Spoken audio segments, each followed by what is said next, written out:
yeroo kanatti siditti mo'an anumti ishii yartuun kun ijaarrachuu nan danda'a gaangistar anumti ishii yartuun gabaabduun kun jaambuunis akka barbaade mandara keessatti carraa ummanni Oromoo magaala keessatti walii ijaaru kanaan nafxanyaan har'a meeshaa bitattee magaalatti walii ijaarte Oromoo qalaa jirti.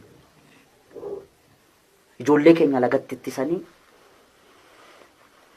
waraana ficcisiisu jidduutti uummata Oromoo fixu kana dhaabsisuu dadhabani miti. Dantaa sabaa wanti jedhamu soba. Kasayyoon jedhe hin sobdi.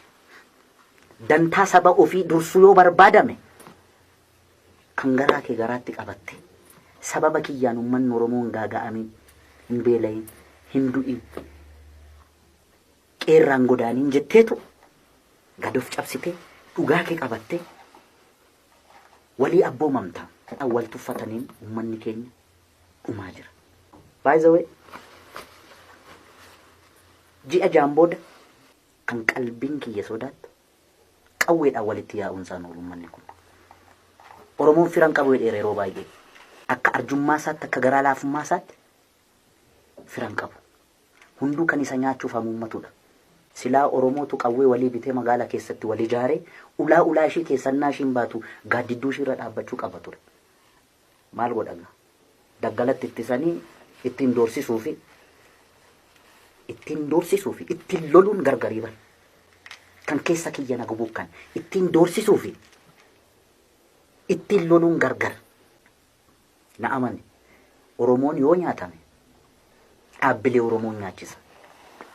Lammaa fi Abiyyi wal dhaban gaafa jedhan lakki istiraateejii fi Hacaaluu malee kun dhugaa mitee dheetan ofitti hima. Ofitti muufani. Abiyyi yoo lammaadhaaf hin mu'amin lammaan Abiyyiif yoo hin mu'amin namni ganda malee dhalate hin jiru. Namni naannoo malee dhalate hin jiru. Namni balbala malee dhalate hin jiru. Namni gosa malee dhalate hin jiru. Oromoon gosatti galti.